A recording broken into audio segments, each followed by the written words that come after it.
Hello there, my name is James Baldwin and welcome to Off Track, the Extreme E official podcast. And I'm joined by my friend and yours, Michael Laminato. Hello, mate. Hello, yes, I will be the second most important person you'll introduce on this podcast, I suspect. That's okay though, I'm willing to cop that because we've got some great guests.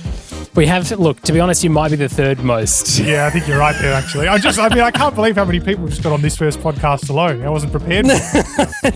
It's been overwhelming just how many cool people. All right, you're not wrong. But look, our first guest, I suppose, for Off Track is our very own. And yes, our very own means we are Australian. And she is Australian. It's Molly Taylor. Molly Taylor, driver for Rosberg X Racing, 2016 Australian Rally Champion. Oh, she's just awesome, is she not? Yes, and most importantly, current championship leader of Extreme E, of course. That's probably arguably the most important part of this podcast, I think. The racing championship. And she's such a great person to chat to. Not only such an interesting backstory for her, but a really key part, increasingly, of course, of this series. We spoke to Molly a couple of months ago after the first race, and she won that. And just before the Ocean X Prix, just before she flew out, in fact. And of course, I think we gave her some good luck there too. And we had to brave that chilly Melbourne weather that you know all too well. It was absolutely blowing a gale. So we were very lucky to be invited inside her home to chat with her. Look, it was a really, really good chat. I think we should just get into it. What do you think? Yeah, I reckon let's have a listen to Molly Taylor, current championship leader of Extreme E.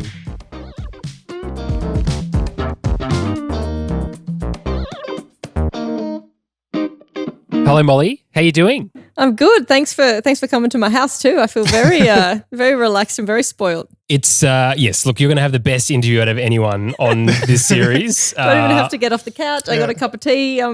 Exactly. Great. Plus, also easier for us to get into your living room versus if Jensen Button was to say, "Yes, sure, just pop over." Yeah, that's very true. Just not as easy. No quarantine required. That's the way I prefer to do it. Well, firstly, congratulations on winning the first race. That was awesome. And of course you did because you're Australian and you're a legend, right? Naturally, thank you. Yeah, I mean, it was just a complete whirlwind. Obviously, to be part of the series, to be part of Rosberg X Racing, to go to the first event, first time anything like this has ever been done before, to not really know what the expectation is. Obviously, you want to go there and do well, but you know, everything about it's new, and really you don't get that much time in the car, or so you just really feel in your way as you go. So it was nice to get one done in any case, so we know what to expect a bit more, but also to win as well was very, very cool. Awesome. Yeah, we'll love that. Well, we'll come and talk about that in a little bit.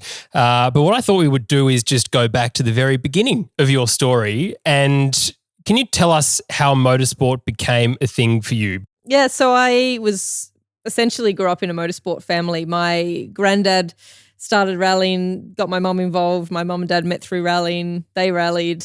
And I guess it seems like a logical conclusion that then I would rally, but I suppose for me, I grew up surrounded by the sport, but it wasn't until I got my license for the road when I was 15, 16 that I really ever thought about getting involved in the sport myself and behind the driver's seat. So it was really, I guess, not completely intentional. It was more, my dad was running a rally school at the time and I was getting my license for the road, and he said, come out and drive one of the rally school cars and make sure you're competent at driving a manual car, make sure if the car slides you know what to do, and essentially to be a safer driver on the road. So went and did that, and then was like, wait a minute.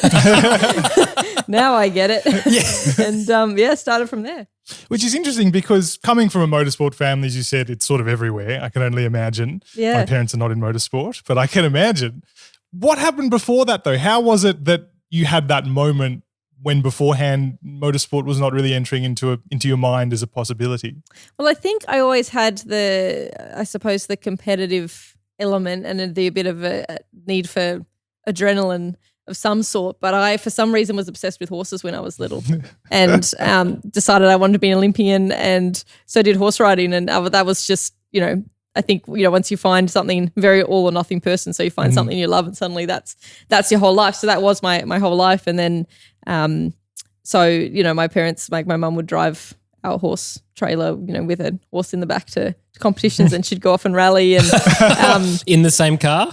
well, I'm sure they attempted, but I don't know how well that went. And yeah, so I was sort of, I guess taken on this other path, and then when I discovered that you can have more than one horsepower, I was, was pretty chuffed with that. And it's easier to put the car on a trailer than to put a horse in a float. Yes, that. You don't have to feed it twice a day, Yes, rug it. Yeah, if it's annoying you, just lock the garage and you just don't have to walk back in there for a while. Buy another brand, and I'm done with you. Yeah, exactly. Never going back. Yeah. So yeah, that's kind of how it, I guess it was a long way around. For me actually getting involved myself. What happened to the horse? That's what I want to know. After, I don't know, sold it. That's it. So sold the horse for a car. Yeah. So sold wow. it. It wasn't a trade though. Car. Like, was it someone who really wanted a car, or we wanted a horse and you really wanted their car? Yeah. Meet at the train station. Cash. Yeah. We'll swap for 2000 WRX. Yeah. With roll cage. Exactly, or similar. Yeah. Yeah. Okay, so you've sold the horse and you're not floating anymore, which is easy. Yes. And the motorsport's a thing. So what was the next stage for you for doing that? I mean, it probably helped that your dad had a rally school. Yeah, so my mum, she was competing professionally, so her full-time job was as a co-driver for the Toyota factory team. So, she was the one doing it as a full-time job, and it was sort of Dad's, I guess, weekend job at the time was running this rally school. So I would work for him, pick up the witches' hats, wash the cars, and at lunchtime grab the keys and go for a bit of a drive. And then just started off at some car club events. So, Motorcanas, Carna Crosses, that sort of thing. And then till I think they were satisfied that I maybe had enough ability to enter an actual rally, and they got that wrong because then I crashed 19 kilometres in. So maybe that was a bit premature. A Holden Gemini, had about 60 horsepower. It was a weapon. And then just sort of went from there, started doing some state rallies, some club rallies, state rallies, some national rallies. And then I got a couple of years into that and was just finishing school. Thought, everyone goes to uni. So started that part-time, did 2 subjects part-time, and then saved up a bunch of money and went to the UK and did a round of the British Championship and essentially just stayed there for 4 years. The competitiveness is something that's sort of, I guess, common for all athletes, all competitors really. It goes without saying. Was there a moment though, and you said, when you started entering, the first thing you did almost was crash at 19 kilometres. But there was a moment where you realised you had what it takes? Because so many people in any sport get involved and they'll go for a little while. But when did you realise that it was kind of going to work out? I don't know if I ever did. Just, kept trying. I suppose it's one of those things. I mean, for sure there's, an element of ability to feel and judge and sense things, and especially in rallying, it's all about just judging that grip level and anticipating what's going to happen, because you never have a braking marker that is where you brake for a corner. But just I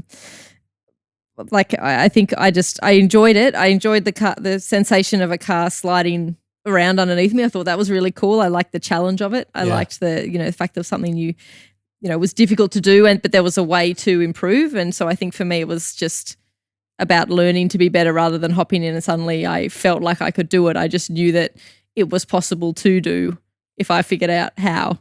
Yeah. And kind of just went down that path. And I think, I really was one of those people that had to work a lot at it.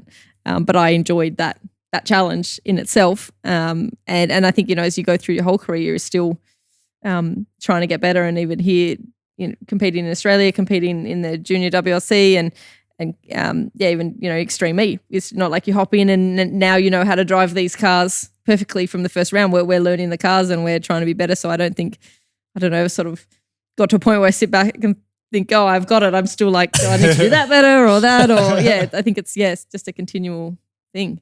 It's probably very difficult to be a female in a male-dominated sport. Would that be a fair assumption to say in rallying as well, especially coming through 90s going into the early thousands? Yeah, I think it's fair to say. It's a bit of it's an interesting topic, and I suppose over the years I've thought about it more and more, and I think it's a really difficult sport for anyone. So it's really hard to say, oh, it was so much more difficult. You look at any kind of motorsport, you need to have the opportunity, you need to have the time testing the cars, you need the backing and the budget. Sometimes you need a bit of luck, you need to be at the right place at the right time. And so there's so many things. It's really hard to say that, something is really ultimately because you're a male or a female. I think there's definitely elements where, sometimes people want to beat you a bit more, or there's, all that sort of, I suppose as you're coming up and younger. But I think once you get to a level where everyone's sort of competing in a professional way, there's that respect across the board. But for sure, like, coming up and, being in rallies and you can hear, other drivers saying to the other ones, oh, you got beaten by a girl on that stage and that sort of stuff that you hear. But okay, yep. But on the flip side, then there also has been opportunities that I've had as well. When you're working with sponsors and if there's you've got a unique selling point, being a female. So if you can help that from that side of things and get a program together, then I think there's definitely a balance either way. And I think even when I started motorsport, some people said, "Oh, is it more difficult that your mum's 4-time champion as a co-driver and now you're in these shoes and everyone's watching because." What are you doing because you've got this expectation?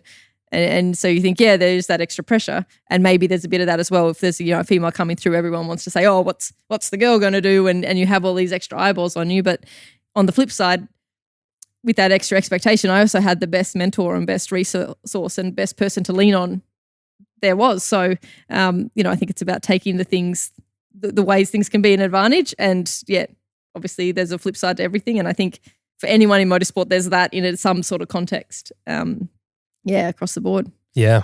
Extreme E's taken a unique approach, I suppose. The advantage of building a series from the ground up, really, to split genders, which has, really this is the question, has that changed the feeling of a motorsport paddock? The idea that that this is kind of representative of the real world. There's nothing in particular unique about being a woman in what is traditionally a male-dominated sport.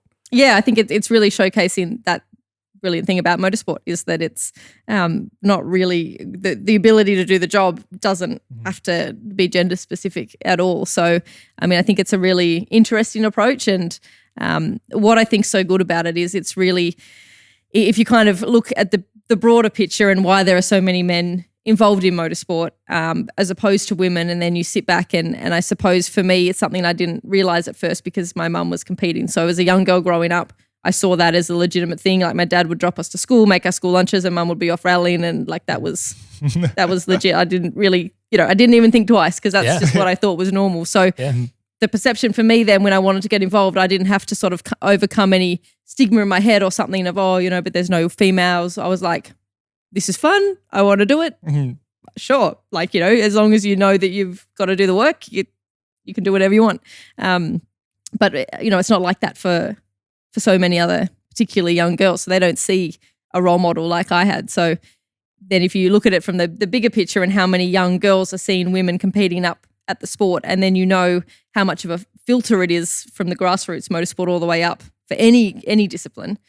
If you don't have a big percentage of young girls there that aren't getting involved because they don't see it, then you're not going to get the percentage up the top, and then you have this big inequality at the top. So I think Extreme E is forcing that development in female talent, and you can't say.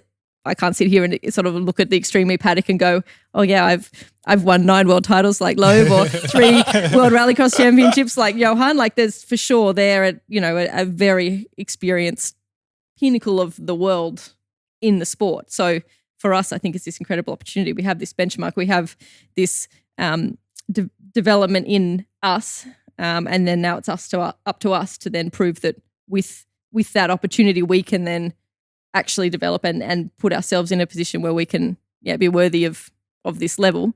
And then through all that process, I think then, further generations to come, we won't have to have something as specific as the setup that this is in order to be able to get enough females at the top level. So it's a very long answer to your question. No, but great. But it just shows though that that's exactly the thought process that probably went on as to why that was the case, and have an amazing lineup of very strong female role models for those willing to get into this, want to get into the sport, and being able to see a path to it. Yeah, and I think it's the really short term view, or if someone was to have the opposite viewpoint and say, everyone should be there on merit, just put the 18 fastest people in the cars right at this point, and it doesn't matter male or female, if they're not fast enough, they're not fast enough. And that's one definite argument of a way of looking at it. But then I think it's not until you take that broader step back and look at the whole context and see how this is an important thing to do for the equality of the sport, but also the way they've done it, I think, is a brilliant way of still keeping the sporting integrity of it as well. Yeah, absolutely. And the partnering across all of the teams is just so cool to watch. Yeah. And especially on individual teams' social channels, just to be able to see the interactions that you all have off of the track, so to speak, as well, is very, very cool. It is an interesting melting pot in an environment. And let's talk a little bit more about Extreme E now as well, because you said you've got a really broad range of different drivers with different backgrounds. I mean, the discipline of it, I suppose, is pretty unusual, but you've got the likes of, let's say, Jenson Button racing, Nico Rosberg is running a team, a variety of different drivers.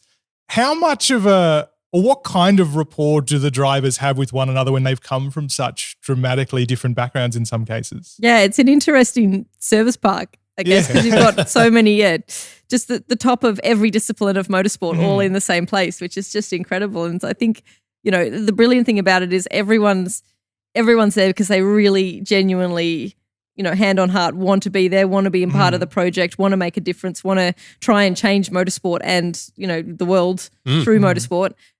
So it's just this excitement that everyone's got. Obviously, when you're on the start line, everyone's racing each other, but everyone also just is part of this amazing adventure, and we're all achieving something together as much as we are in our team. So it's very it's a very awesome just place to be hanging around and chatting to the other drivers, and then have to check yourself and be like, who am I just having a casual chat to about T2, and it's incredible. But surely you can have rivalries now, right? Like surely you're more qualified than Jenson Button in this category, aren't you? Like he's a circuit racer. I'm not going to say anything like that against it. No, I mean like to be Formula One world champion, I think that's another level from good old humble Nico gets driving. the opportunity to stab at Jenson, I think, probably in that respect.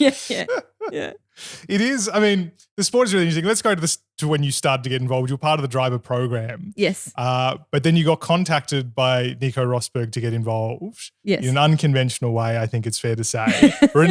Could we call him renowned spam emailer? Does he qualify for that? Lucky I checked that one. Yes. It was just an email through my website. Which, I mean, to be honest, get them from Nico. Well, no one emails me through my website. But it doesn't happen very, very often. The email sort of came through, and then he said, I'm Nico Rosberg.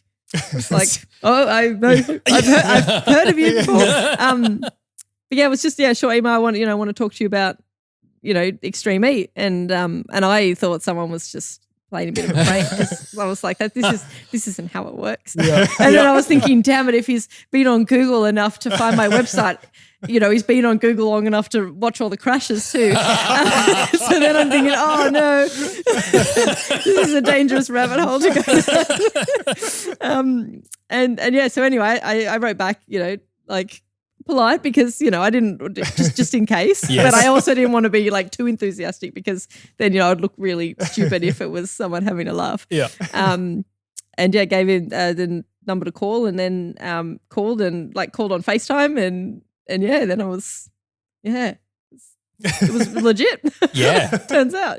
That's what an awesome entry into it. And of course, I mean, and being, Australian Rally champion as well, you've got the pedigree, right? So not only is he looking on YouTube, but was it also interesting for you to realize that maybe you're well renowned for not being a spam emailer, but around the world for actually being a really amazing driver too? It was pretty surreal, because I guess in rallying, it's always the poor cousin of the other motorsports, and you're always hustling, and it's just a battle all the time to get the funding, the package, the sponsorship, enough funding to do the development on the car, and you get some exposure, but it's not, even in Australia, like this exposure we get of supercars and those sort of things. It's really, you're always hustling really hard, and every, you never have anything really lined up for the next year until February of that year usually, so you're in this this sort of constant mode. And then when Extreme E got announced and all this, their driver program and everything started to happen, it was just such this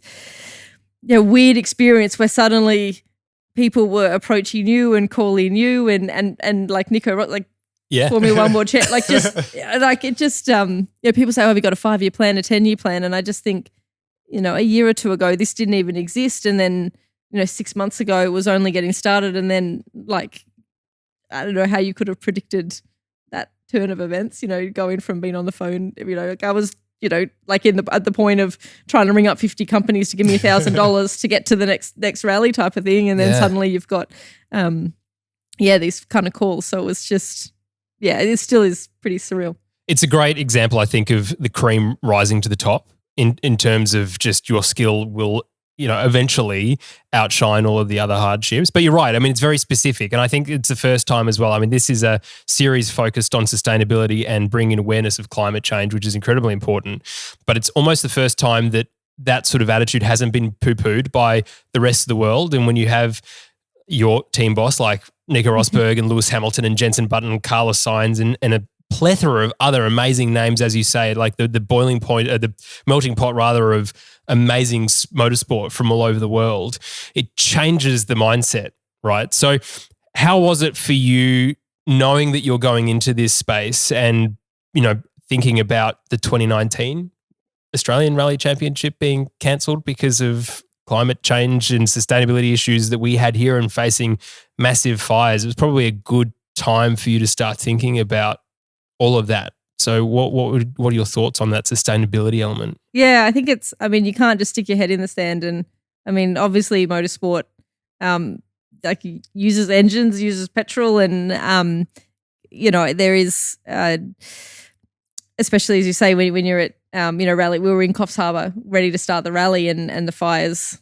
we literally couldn't even get out anywhere, and it was just black smoke, and we could see flames from one of the Airbnbs that one of the teams had, and it's really close to home, and you can't ignore it anyway, being aware of everything's happening. But that's just like a really, really poignant example of how real it is. And I think love motorsport, and that's been my passion. And if there's a way we can now be more proactive in how we're using this to be part of the solution, like that's just such a powerful message. And I think that's what they've done such a great job of, making it an exciting sport, and from a sporting side, something that's really cool, but also not just for show, like legitimately all the activities they're doing, the way they're using sport. I think it's an example for all sports. And the fact that we have such that range of drivers that you mentioned as team owners and drivers is just like, that to me shows how well it's done, because there wouldn't be the buy-in of people with that credibility if it wasn't legit. So it's it's like, it's hard to look at all of that and not put your hand up and say, like, let me be a part of this. I want to be, it's the future of our sport. So it's it's an incredible opportunity. Yeah. We'll get back to our chat with Molly in just a second. But over the course of this podcast series, we're also going to be chatting to some of the people who are really informing the climate change aspects, the sustainability aspects of what Extreme E does. And we're going to start off with Carlos Duarte, who is a distinguished professor. So the title is extremely impressive, but so in particular is his knowledge. You're not wrong.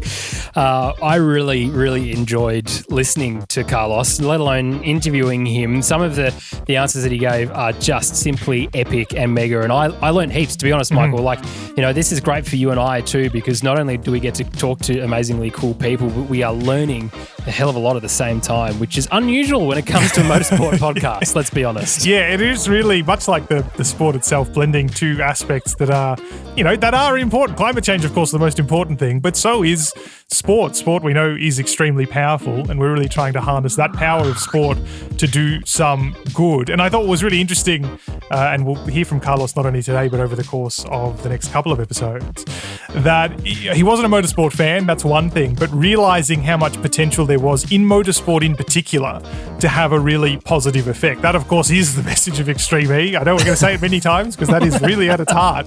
But I thought it was really interesting to see that through the eyes of someone who came to this pretty much fresh. Of course, had the climate change and sustainability background, but probably couldn't have told you too much about motorsport before this whole thing started. And to hear him say those kind of things, I thought was also really heartening as well as educational. And my favourite part is that he recognises that often people try and, inverted commas, shove climate change down people's throats when it comes to bringing awareness to it. And that is not the case here at all. And certainly why we're very, very glad to be able to bring you such a person who gets that and talks to so many amazing points. But I think let's just get into it, shall we, and hear from distinguished Professor Carlos Duarte.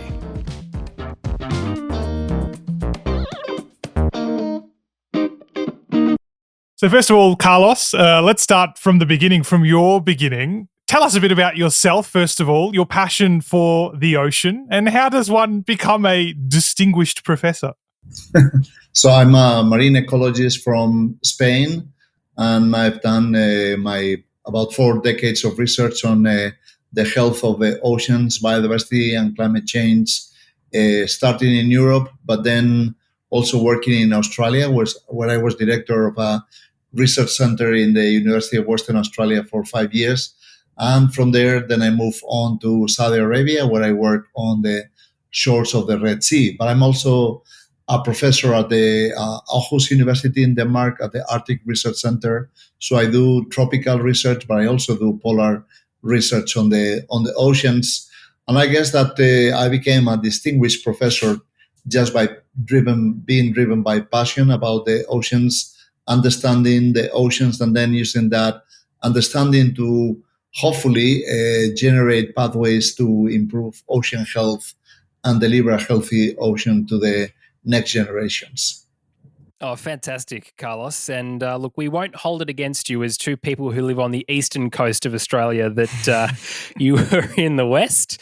But great that you got to spend 5 years here too, so you know well and truly the banter that exists here. In terms of Extreme E, though, can you explain to us how you got involved in that, and are you a motorsport fan as well? Well, first I must acknowledge that I never really had any interest about motorsports in the past. So that was a world that was disconnected from me, and the closest I got to motorsports was me being in Montreal and then hearing the loud rolling of motors in the Formula One competition one weekend. That's the closest I have ever been to motorsports.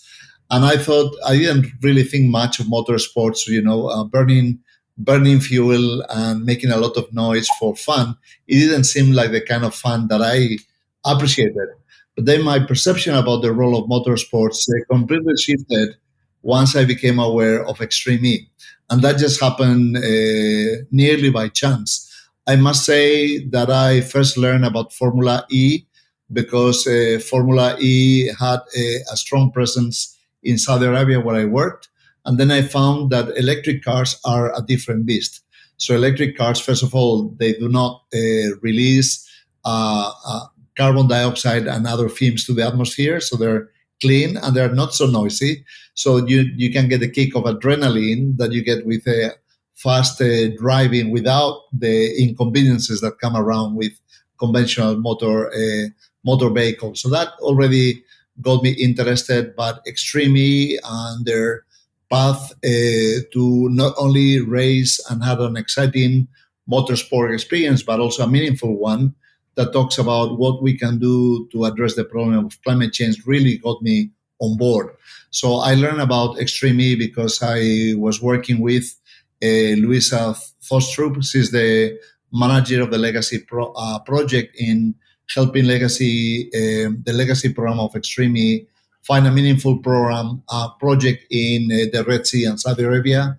And then as I learned more about Extreme E, then I got more and more involved, and I discovered that motorsports actually are a huge vehicle to talk about changes in our society, climate change, sustainability, solutions in a positive way, in a way that opens new perspectives and new avenues to a very broad audience. So I'm now really thrilled to be member of the scientific committee and a very strong, passionate advocate of motorsports, and particularly Extreme E. Well, it's good to have you in the family of motorsport fans now, absolutely, and I hope you enjoy your stay here.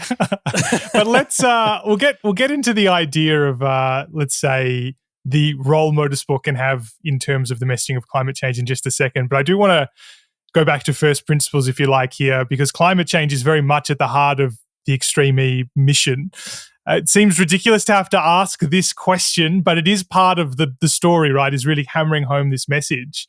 How serious is climate change? How substantial a challenge is the planet facing when it comes to climate change? And is it possible for us to still gain control of this problem? Well, climate change is going to be the decisive issue of our times, not only for our generation, but probably one more generation after myself. And whether we're able to work together to solve this challenge is going to define our future. And it can be either a positive, bright future, or it can be a rather harsh future, because we are starting to get a glimpse of what unleashed climate change means in terms of wildfires, extreme temperatures, melting of sea, sinking of places in Siberia now, because of melting of the permafrost, and also wildfires. So we're starting to see how serious climate change can be in terms of impact in our lives. And we are not near the extent of climate change that we might reach, even if we are able to meet the goals of the Paris Agreement. But I think most importantly, prevailing in the climate change challenge will actually deliver a healthier society. It's going to be a main catalyzer of developing new technologies and also developing new models for society that bring the way we operate in a more balanced way with nature. So we need to we should stop seeing ourselves as a different beast from nature. We are part of nature, and then we should be able to embed the way we do our businesses and the way we have fun with the operations of nature.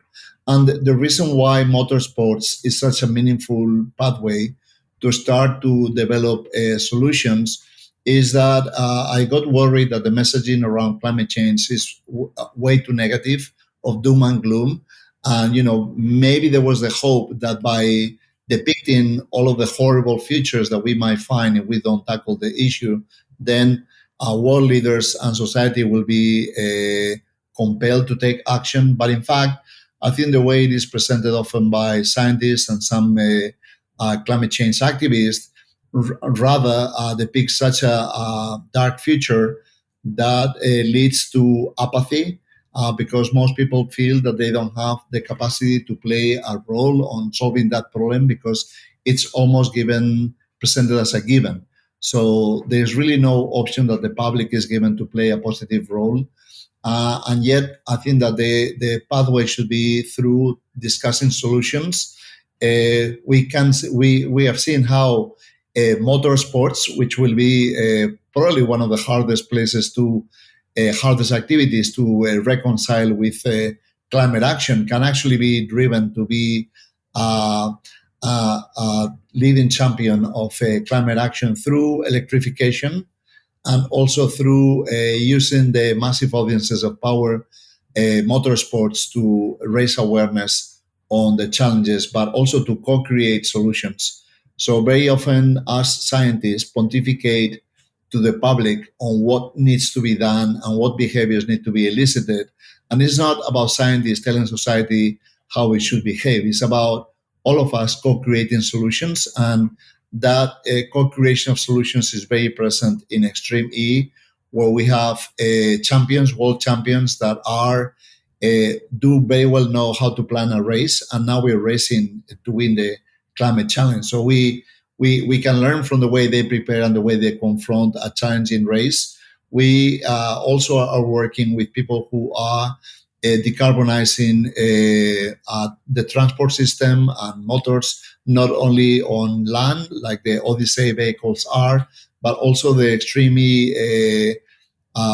vehicles move around on a vessel called Santa Elena. So decarbonizing Santa Elena, then decarbonizing the shipping sector is also a goal. And in that ecosystem, then we also bring corporations, which are sponsors or partners of Extreme, which they themselves are taking their own pathways to action. So when we bring that combination together of entrepreneurs, corporations, champions, scientists, and communicators, which are very important together, then we have the right ecosystem to drive change in a positive way that creates opportunities rather than propagate a sense of blame in people that actually is not positive in terms of using climate change as an opportunity to deliver new businesses, deliver new pathways for entertainment and sports, and a brighter future for society. That was, I suppose, part one of our chat with distinguished Professor Carlos Duarte. You'll be hearing more from him over the next couple of episodes, particularly as we get closer to the next X Prix, the Arctic X Prix in Greenland. His specialty is, of course, ocean science, and, well, it's a pretty key part when you're considering it's one island surrounded by water. I mean, you could say that about any landmass, couldn't you? But yeah. I'll say that especially because of Greenland. Yes, and also, of course, knowing that Australia has similar things apparently, which is also nice. Yes. And again, we won't hold it against him that he spent time in the west of the country, even though you and I are on the east. But let's get back to our chat with someone else who lives on the eastern coast of this beautiful country, Molly Taylor.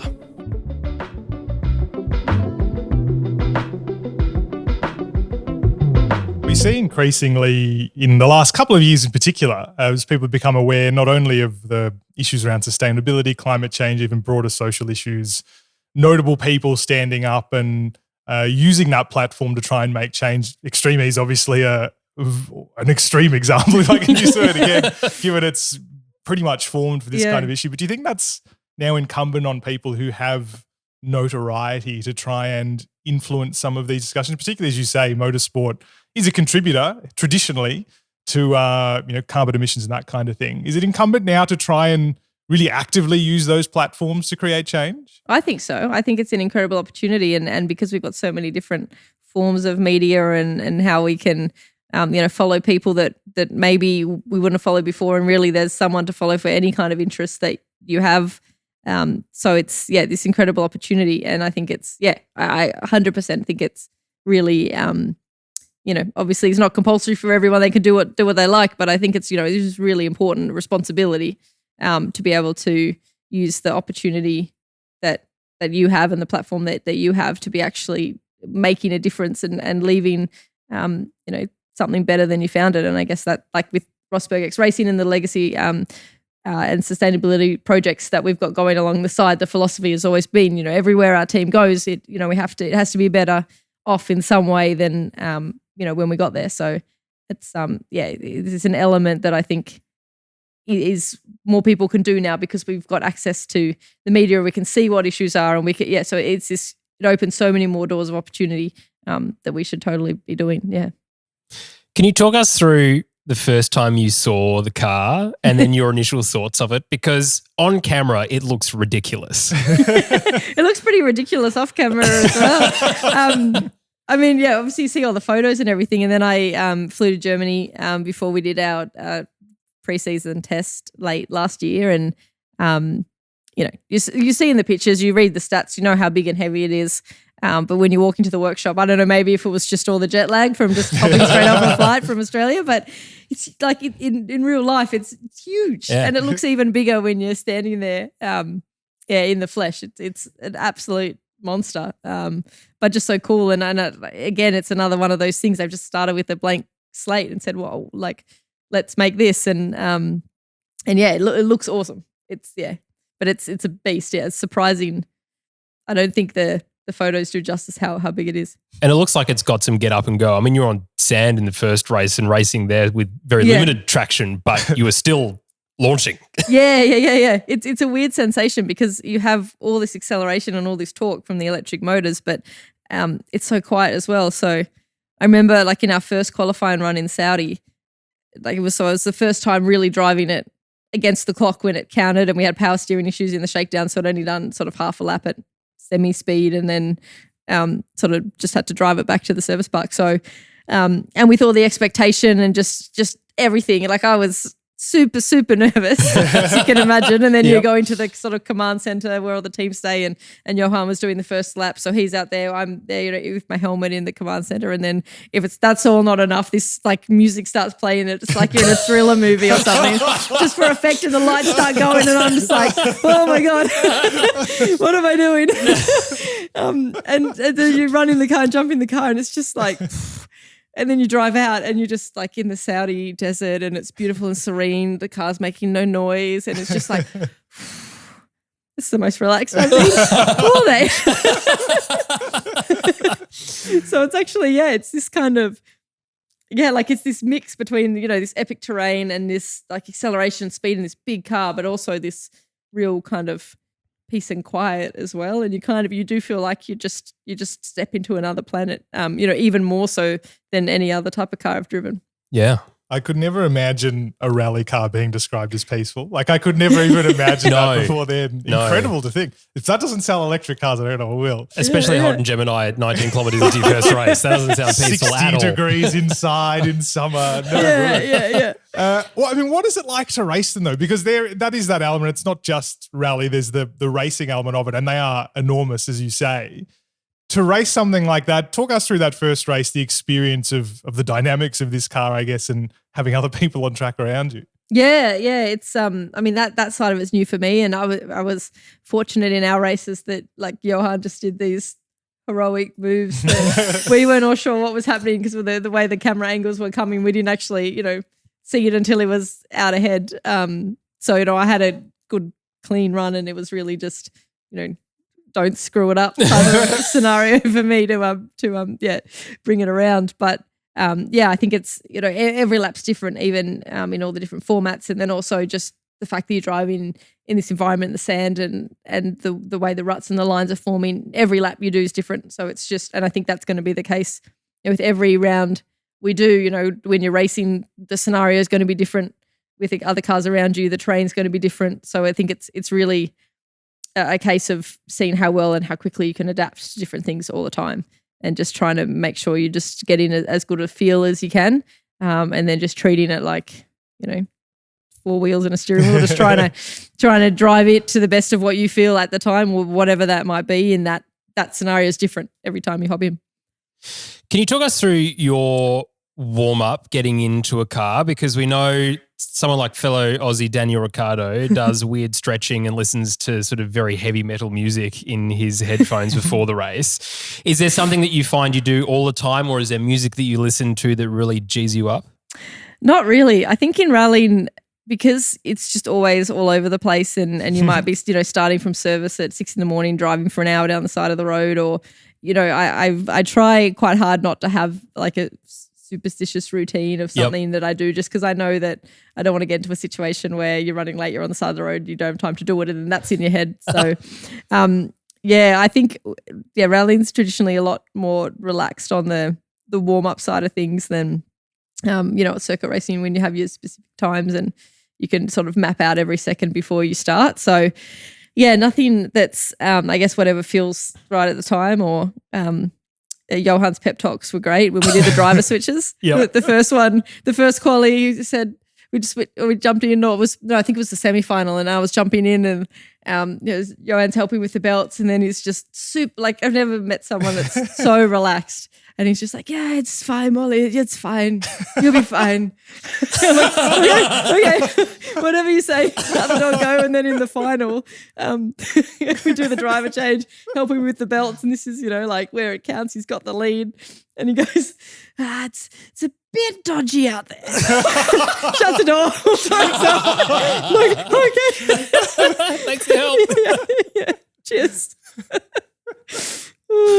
So I guess, thinking about that partnership in particular, you're both coming at it from different disciplines, different levels of experience, or different types of experience, I should say. Is there like a crossover point where that's meeting to pull this team forward, or is it really just two different, approaches that you're taking to the car and to the race? Well, that's the great thing about, having obviously like Johan's experience of rallycross and, you can see it before we even got to Extreme E, his success, and then just brings it home even more when you see what he was able to do in Saudi. And then you've got Nico with his clear experience, our engineer from the WRC side as well, and winning WRC championships, and our team, a larger team with all their DTM winning experience. We've got people really in all these disciplines that have all won. And there's definite crossovers. There's definite things that are different, but having that kind of environment and such a tight group of people that are all really self-motivated, can bring all these different elements. You can really sort of have every angle, every perspective covered, and I think that's a really good strength about our team, is we just have so many really good people, that are all there for the same thing. Yeah, it's amazing to think again. People will think, oh well, just whoever's in the car. That's a single person sport. But it's such a team sport, totally, and it makes a huge difference. And for such a wide, varied experience through endurance racing and rally and Formula One, it actually blows my mind to think about. Everyone's totally. like, oh, I've experienced this before. It's just how did you manage to do that? Yeah. That time when I won the WRC, that time when I won the World Rally Cross. Oh yeah, that time I won Formula One. Like what the? Okay, and it's a little bit dodgy out there. Yeah, but it's a bit dodgy. Okay. It's so good. Cheers. Well, Molly, look, you are an absolute legend. We are obviously heavily biased, and that's fine as far as I'm concerned. like that. What do you mean? Yeah, exactly right. But we're so stoked that you're able to have the Australian flag over there and to take it out in the first race as well was so good for us. So thank you for representing us in such an amazing way.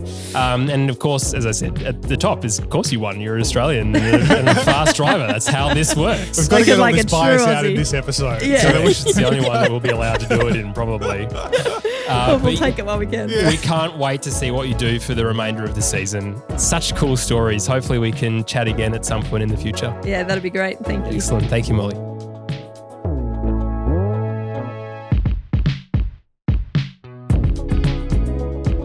Well, a massive thank you to Molly Taylor again for her hospitality to take us out of that Melbourne weather and all of those awesome stories, Michael. One thing that interview was not a bit dodgy. Yeah, absolutely right. That was the minimum we went into thinking about it, and I feel like we surpassed that. But hey, even if it was, we'd have still won 2 X Prix, so that would have been fine.